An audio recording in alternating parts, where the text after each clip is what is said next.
Day 3 ng ating filter.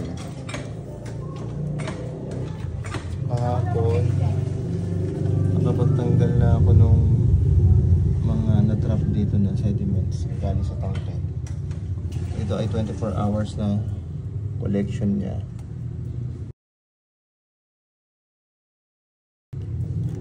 So ito everyday, ito yung pumapasok sa mga nililinis natin na ginagamit natin na tubig. So visible siya ngayon, pero pag dinirain yan, wala na. Try natin i-drain. Hindi pa naman ano.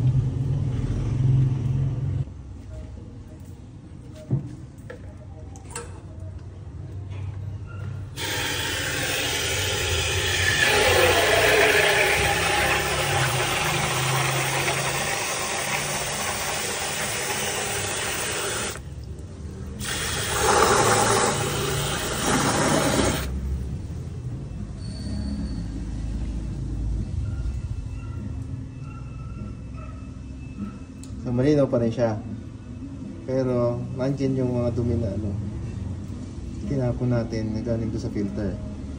So, hindi mo nakikita. Yun yung sumasama sa natin. Sa mga pinanghuhugas ng pinggan at saka pinagtutubrush. Tsaka sa mga damit.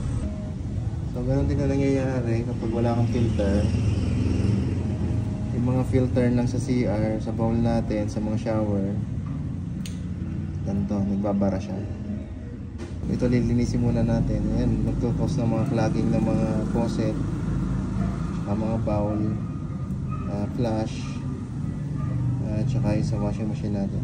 Siya yun, gawa ng mga kalawang na yan. So ayan, second day or third day na.